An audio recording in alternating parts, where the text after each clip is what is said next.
Major support for these broadcasts is provided by the CUNY TV Foundation, New York Community Bank, Chase Commercial Term Lending, Chelsea Lighting, Capital One Bank, Genova Burns, Giantomasi and Webster, Kilroy Architectural Windows, New York's Window Company, the Wickoff Group, Greenberg Traurig, M&T Bank, Perfect Building Maintenance.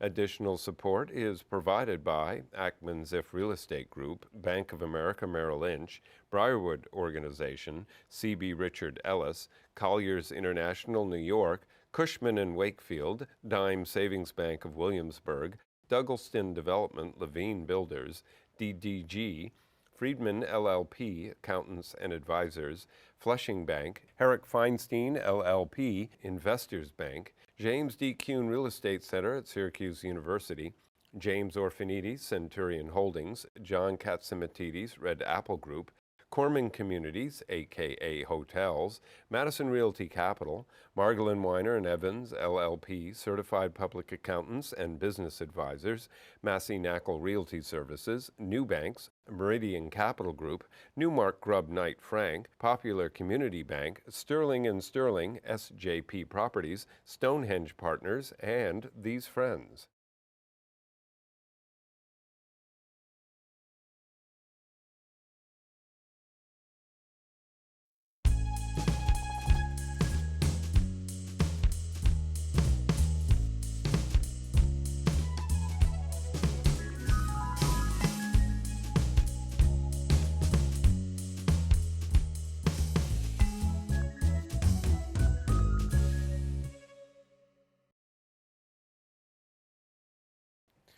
So you get a kid who grows up in Chicago and who gets involved with a little entity called Solomon Brothers, and then gets involved with a bank called Bank Hapoline, and subsequently creates a bank by the name of Signature Bank.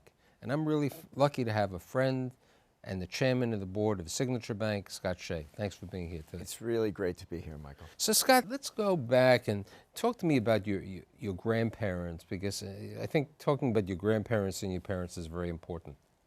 Well, I never got to know either side of my grandparents on either side. Let's talk about your father's side first. So my father's father raised him. And my father's mother died in childbirth, giving birth to my father's younger brother.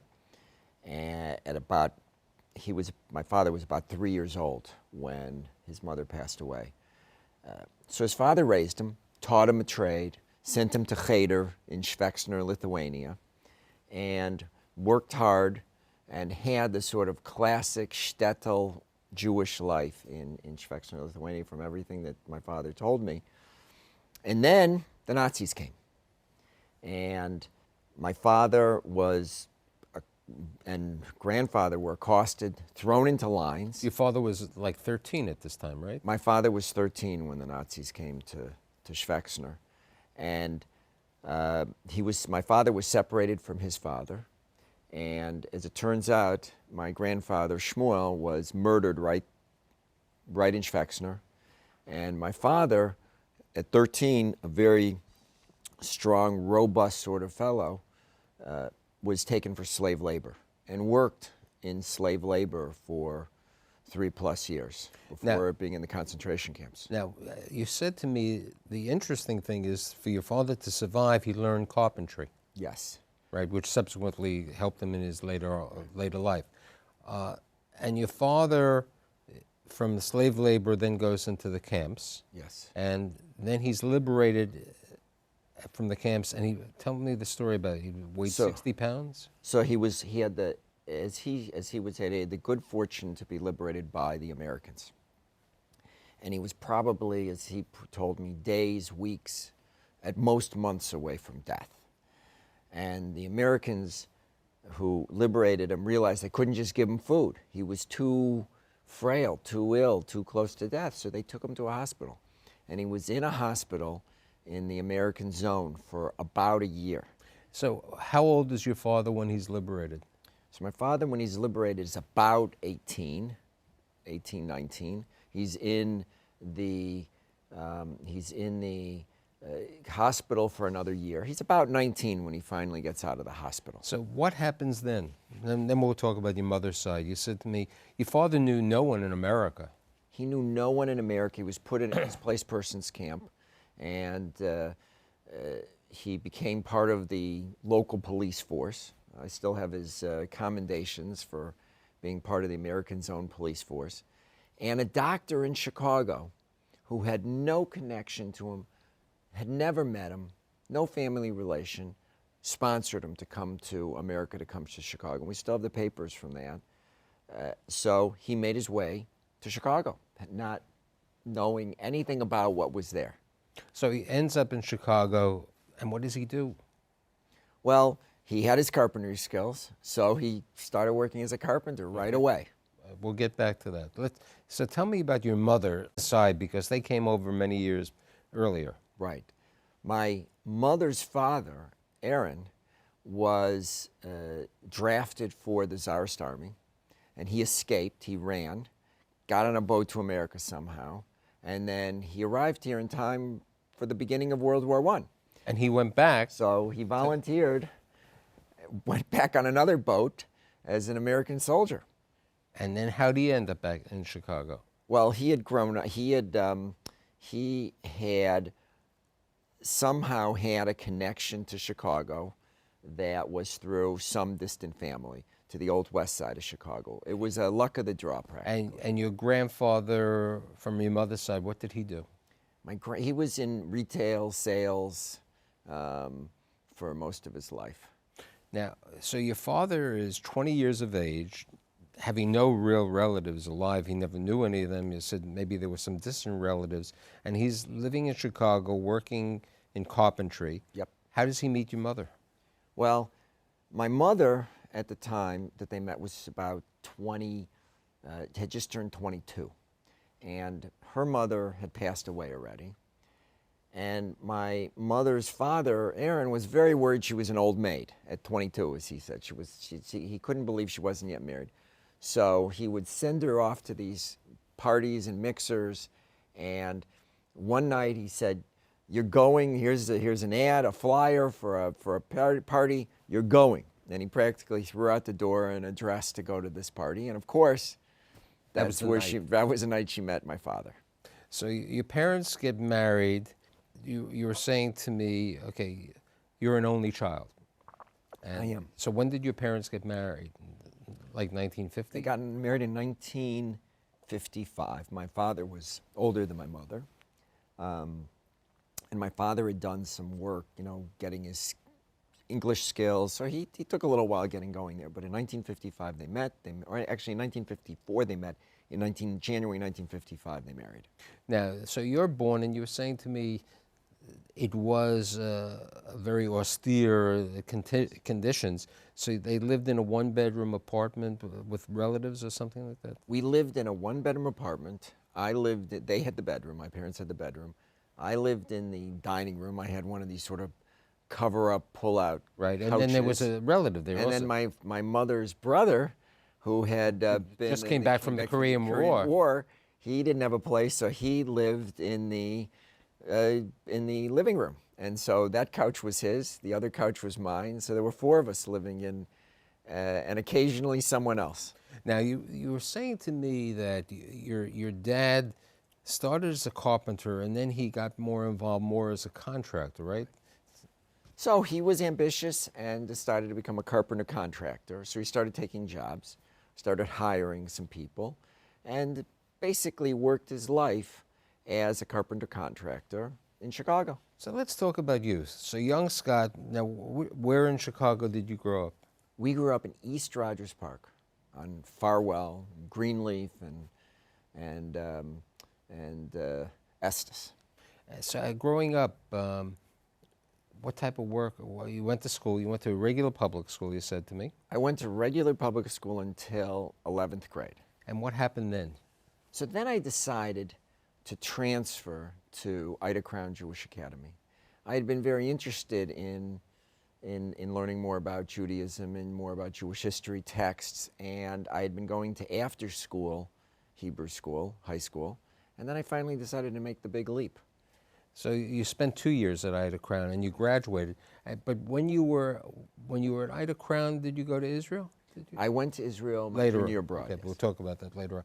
So when you're growing up, since always your parents always have an influence on there, and then you even said to me, didn't you work when you one summer for an uncle or somebody in the cufflink business? No, the coupling. The Well, I coupling. had 1 year when I worked in this factory that was a couplings distributor, and I spent the whole summer making boxes. Right, you said that. Different size boxes. So some were long boxes, some were short boxes. I had to look at the cufflinks, get them done, put them in the box. But then they figured out it'd be more efficient to have one guy just making boxes and one guy getting the couplings together. And I realized at that summer I wanted to go to college. You said Because you said I don't want to spend my life making boxes. right, but you also said to me that during that period of growing up, your father took you to work. Oh, yeah. You were Yeah. You learned how to do lathing. Right? Yes, couple things. Number one, he thought maybe he could turn me into a carpenter. He was quickly disabused of that notion. He actually called me a shoemaker. And the only carpenter he'd really trust me on was to put up maybe a 2x4, but primarily to put up drywall and pound it in, because that nobody would see it. We get plastered over, and he was comfortable. It was safe to give me that. But he also had me working. He also got a job for me with a bricklayer contractor, and he had made some sort of, I don't know, quid pro quo with the unions. They let me do it. They gave me some sort of credential, so I was working as a laborer, and that was. I actually was a great job. I mean, I got in the best shape probably of my life because I'm taking the blocks, I'm putting them up on the scaffolding, I'm mixing the mortar. I was in probably the best shape I had ever been in. But you also Great tan, too. But you realized that from the bricklaying, okay, working on the bricks and also working in the box business, that you wanted to have a career. Plus, Yes. you as you said to me, you were a good student. Yes, I was. I really enjoyed studies. I enjoyed the sciences. I enjoyed math, and I definitely had my view on going to college. So how did you make your decision to go to college? Which college that you went to? So I went to Northwestern, and Which really was- that's how where I far- wanted which, to go. Which wasn't far from home. Wasn't far from home, and it was actually the only place. In those days, it wasn't like today where you apply to 10 colleges. I knew I wanted to go there, and I applied to one other school as a backup school. So you enter Northwestern to study what? Chemistry. I started out, I'd already guess you wanted to done be a AP physician. chemistry. Right, you figured you and- wanted to well, be a- my parents wanted me to be a physician. That's I right. actually didn't want to be a physician. And then then I enjoyed chemistry. I was okay, but I really didn't like it. And I didn't really care for biology, and I just, the whole thing didn't make sense to me in terms of doing that for my life. So I had taken an economics class to some degree on a lark, and decided this was for me. I really enjoyed economics, I enjoyed the math, and I went from there. Now, then we were talking before your junior year, you went to the Hebrew University in Jerusalem. Right. And that was a really fulfilling accomplishment. You gained something. Talk about that, and then also about the, later on in life, the song, the music sure. that you heard about that. The year in Israel was just a fantastic year for me. And actually, Northwestern had a rule that made it a very challenging year for me, because they had said at the time that if you study abroad, you have to take your classes in the native language. So I really had to, improve my Hebrew fast. But Hebrew University was not. You could. You they were could English. take, Right. you could, but I couldn't. So I had to take classes. I had to take Torah Mechirim, price theory, in Hebrew. So what I did is I found the one way of doing what Northwestern required, but making it a little easier. So I'd search the syllabus. I'd search the catalog for professors who had made Aliyah, who had come to Israel from English-speaking countries. So I knew all the reading would be in English. I knew they'd be happy if I wrote my essays in English, and I knew their lectures wouldn't be so complicated. But there's another interesting story that you alluded to on language. At that time, the Israel still controlled the Sinai, and I signed up with two friends, Howard and Freda, to go on a trip of the Sinai and see it. And we went in sort of this truck, and the three of us went with about 15 other people who were also on this truck. And it turns out they were all black African priests who were studying in the Pontifical Institute. Meanwhile, they didn't speak English. We didn't speak Swahili. So we communicated for a week in biblical Hebrew. It was actually quite funny. And what we did in the evenings after going around in the Sinai is we teach each other songs. So we teach them songs like Hine Matovu Manayim, you know, how goodly it is to say. We taught them all sorts of nice songs, and they taught us songs. Taught us one in particular, which I'm not going to sing for your guests because I want your ratings to stay as high as they are. And that is Osuzan Wa. And we loved it. Howard and Freda and I all learned it, loved it, taught it to people. I'd sing it, even sang it for my wife. And one day, I'm at a concert and I hear them singing the song. I think, this is wonderful. What is this? So I look in the program and I learned that for years I'd been singing the Mass in Swahili.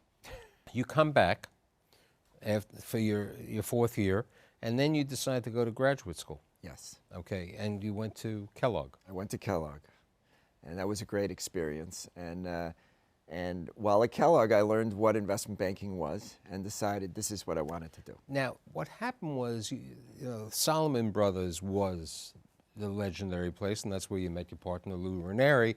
But at Solomon Brothers, here's the kid from Chicago, and you wanted to get involved with mergers acquisition. You wanted to work with J. Ira Harris. J. Ira Harris, and you take an interview, and you'd been to New York maybe once or twice in your time. So how did you end up in New York City?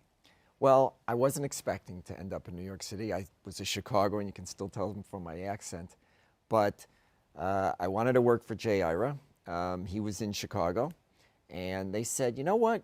You can do that, but you should really spend some time in New York, a couple of years at least, get to know headquarters, get to know how it works. Carry his bag. I carried his bag. I'd go to, when he'd come to New York, I'd literally carry his bag, follow up. It was the days before the cell phone. I'd track him down, and I'd do all the numbers. I'd go with him during the day some days, and then I'd spend the nights until 2 in the morning working on the merger pro formas. Now, what's interesting, because, everything is, as we would sometimes say, is Bichette or something like that. The legendary Lou Ranieri, who was the king of collateralized mortgage bonds, the CMBS, has an assignment, and he's looking at a bank, American Savings, I believe, in Florida. And the kid, who was in the mergers and acquisition department, Scott Shay, is supposed to go with Lou on a plane on a Sunday night. So tell that story, because that's really a bonding story also. So it's the way that we met. He said, we're leaving at 9 p.m. on Sunday. We have a meeting 9 a.m. Monday morning. Great. So I go and we meet him in the time. It's Eastern Airlines. We get on the plane and we go out to the runway, and we're about to take off, and then they turn the engine off and they say, or they turn the engine down. They say, we got to come back. There's a problem with hydraulics. Stick with us. We'll take off. We stick with them. And by the way, the nice thing is I'm with Lou Ranieri, so I get to sit in first class. I'm an associate. I'm sitting in first class. This is great. Still sitting there a few hours later. Finally, they say, we're going to take off. We do it again. Go to take off. Same story. We're back at the gate. And they say, look, anybody who wants to leave can leave now. It's already 1 in the morning, 1:30. But we got to get down to Florida. We're going to take off. So now Lou says, we're going. We got this meeting. I'm not so sure about the plane, but we're going. So meanwhile, now we go back and stretch out and coach, go to sleep. And then all of a sudden we hear from the speaker, our problem is a little more serious. We have to land at the first place that we can. And we need to make sure that we burn off the fuel. We got to go over the Atlantic. We got to slow down, and we need to have the runway foamed. So they don't tell us where they're landing. Bottom line is we were a little concerned, but I got really concerned when I saw the flight attendants hug themselves and then go to the back of the plane. I thought maybe we ought to go to the back of the plane too. We landed, It was okay, but the phone was up and the sirens were going, and we were okay. We landed, as it turns out, in Newark. We had taken off from LaGuardia, so we bonded over the first and probably the only red eye from LaGuardia to Newark. And then, so that was the bonding relationship, and then you worked with Lou until Lou left Solomon Brothers and joined him at Hyperion. Yes. Okay, and something which really is the prelude to Signature Bank, the founding of Signature Bank, which was May 1 of 2001 specifically, that people don't realize, is that you and Lou and a couple of people were involved with the privatization of Bank Hapoalim. Right. So tell me about that. So Ted Arison had invested with us in Bank United of Texas, which ultimately we sold past that date. And he knew we knew something about banking. We had been involved in some other banking deals as well that had all been pretty good. So he said, look, I want to privatize. They're going to sell Bank Hapoalim. It's 80-some-odd% owned by the government of Israel. It's important for the Israeli economy that this be privatized. I really want you to join with me. So to make a long story short, we did. And it was quite a deal in terms of getting, this was a major trauma. It was front page news in Israel almost every day following the negotiations. But ultimately, we were part of the consortium with Michael Steinhardt, the Schusterman family, the Abramson family, the Dunkners, and the Arisons and Ted in terms of taking the bank private. And I became the American, I was the only actual American board member Of Bank Hapoalim. of Bank Hapoalim. Everyone had the ability to appoint people, but I was actually flying from America to do this. So that was the Bank Hapoalim. So let's talk about Signature. Right. It's a couple years later after the Bank Hapoalim situation, and at that time, probably one of the premier banks for the middle market and serving the middle market community was Republic National Bank.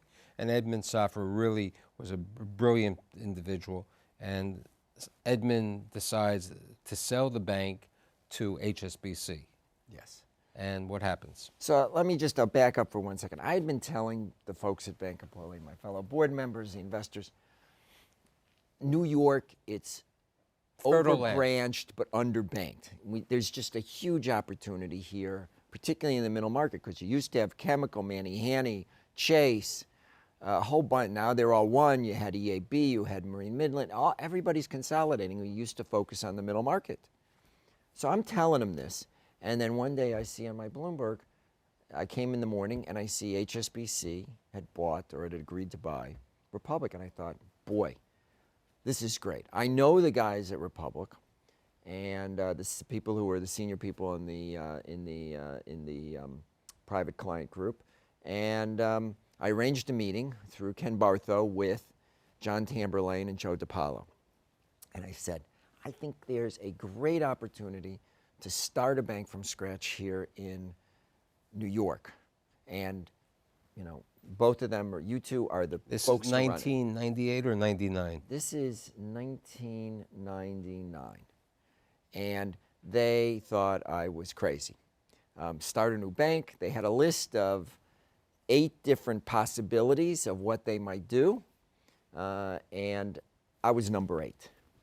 But I'm a persistent fellow, as you know, and I worked my way up the list, and also I think they started to think it made more and more sense. But how do you get Bank Hapoalim to make that decision to make an investment originally of $50 million, which went subsequently to $142 million? Right. So it took a little convincing, and I would tell you that it was one of those things where at different times, different people thought it was good and thought it was bad, but there were always enough people at each time that would stick with, in this case, you know, with me, with Lou Ranieri, to really see the investment through.